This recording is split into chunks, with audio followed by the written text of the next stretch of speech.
जिस देश से हमारा रिश्ता बेहतरीन है उस देश के विदेश मंत्री को ये क्या कह रहा है, सुनो। एक मिनट। इस पिग को भारत तब आना था जब पहलगाम हुआ। ये ईरान कॉन्सुलेट हैदराबाद में उसने नोट ले लिया इसका, और अगर इनकी वजह से अगर कोई खामियाजा आपको हमको अगर भुगतना पड़ेगा, हम सब भारतीयों को भुगतना पड़ेगा, हम लोग तैयार नहीं है इसके लिए। हम नहीं चाहते कोई आके उल जलूल कुछ भी बकवास करके चला जाए न्यूज चैनल पर बैठकर। गौरव आर्य कह रहे हैं कि इजराइल लेबनान और गाजा में 100 50 बम गिराए। लेकिन जिस तरीके की भाषा ये इस्तेमाल कर रहा है उस पर ईरान ने आपत्ति जताई है, और इस व्यक्ति को इस देश के प्रधानमंत्री नरेंद्र मोदी फॉलो करते हैं ट्विटर पर। मोदी सरकार इसको फ्रंट पर ले जाकर ईरान को गालियां बकवा रही है।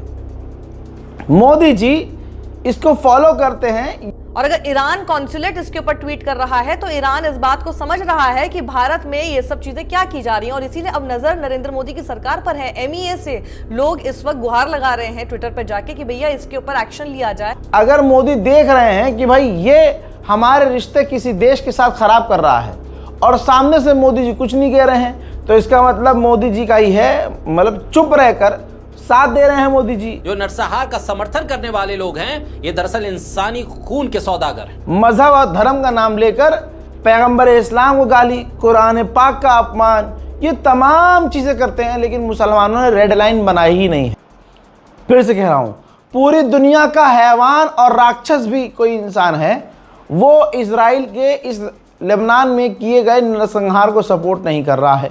पूरी दुनिया में वाहिद एक इंसान है जो इसको सपोर्ट कर रहा है, क्योंकि उसके धर्म के लोग उसके खिलाफ बोल नहीं रहे हैं।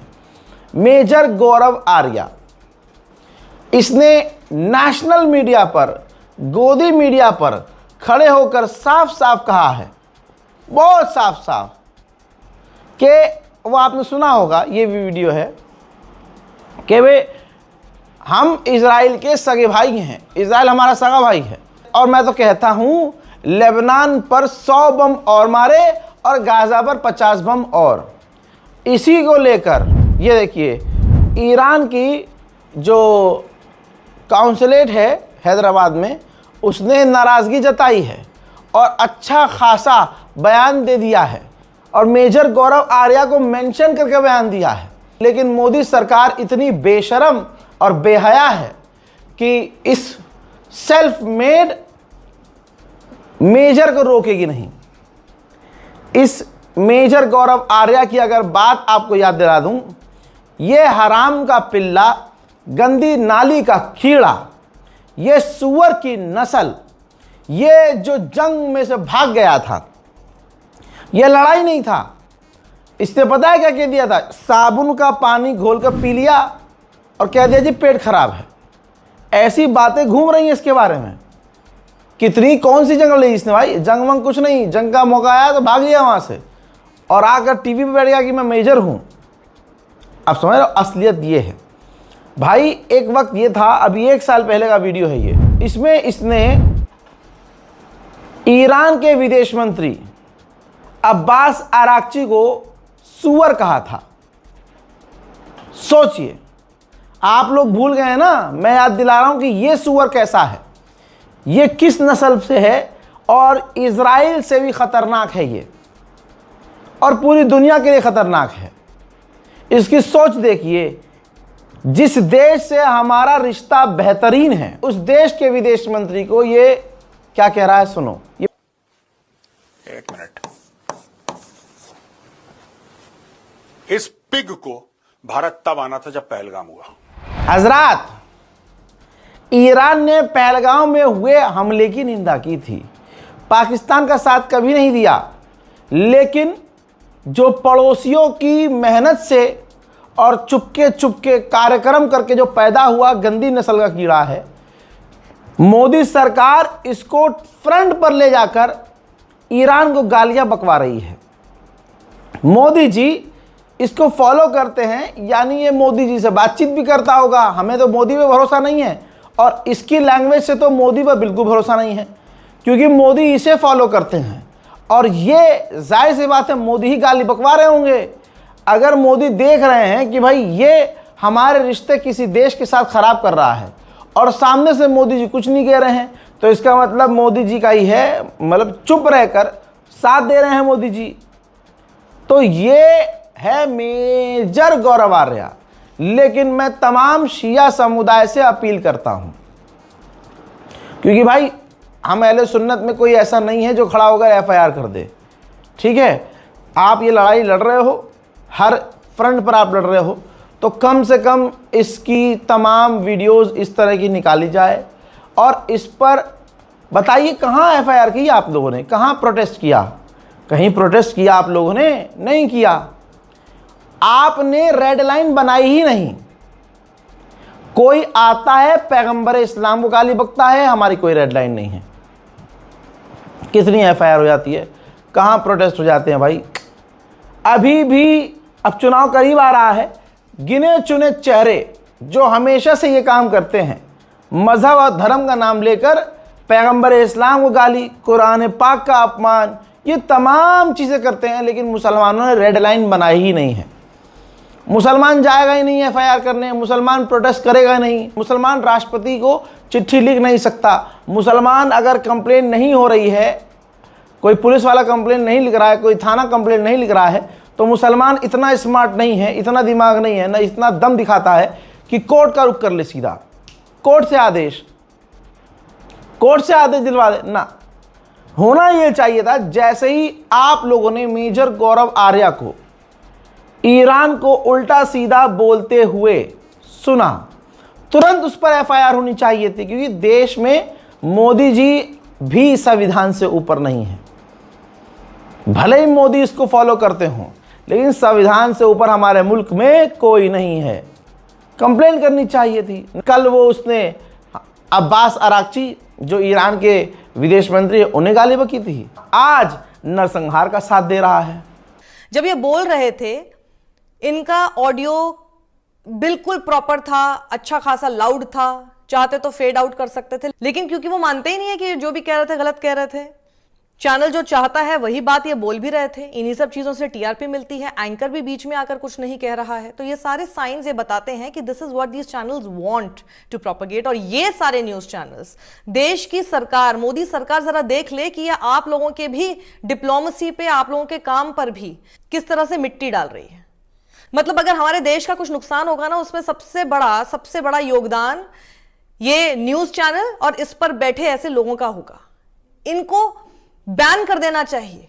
चैनल्स जो कि इन लोगों को अपने मंच पर बुलाते हैं और ऐसी बात करने देते हैं, बीच में कोई घुस के बोल भी नहीं रहा है, कोई अपॉलॉजी इस चैनल की तरफ से नहीं है, किस तरह की बात कर दी। अब आप देखिए, ईरान कॉन्सुलेट हैदराबाद में उसने नोट ले लिया इसका। और अगर इनकी वजह से अगर कोई खामियाजा आपको, हमको अगर भुगतना पड़ेगा, हम सब भारतीयों को भुगतना पड़ेगा, हम लोग तैयार नहीं है इसके लिए। हम नहीं चाहते कोई आके उल जलूल कुछ भी बकवास करके चला जाए न्यूज चैनल पर बैठकर, और उसकी वजह से खामियाजा हम लोगों को भुगतना पड़े। तो आप सोचिए कि हम क्यों सफर करें इन लोगों की वजह से, आप बताइए। So it's really important right now that we all should just call out such channels for giving platform to such people, and such people should also be called out. तो ईरान कॉन्सुलेट देखिए लिखता है, Gaurav Arya says we are the real brother of Israel and we want Israel to drop 100 bombs on Lebanon and 50 bombs on Gaza। सच में इस शख्स ने यह बात कही है। आप सोचिए, ये जो वीडियो यहां पर इन्होंने पोस्ट किया, उसमें एक्स प्लेटफॉर्म तक को ये कहना पड़ गया है कि भैया ये थोड़ा सा सेंसिटिव है वीडियो, तो हम इसको लेकर उन्होंने कुछ इसके ऊपर रिस्ट्रिक्शंस लगाई हैं।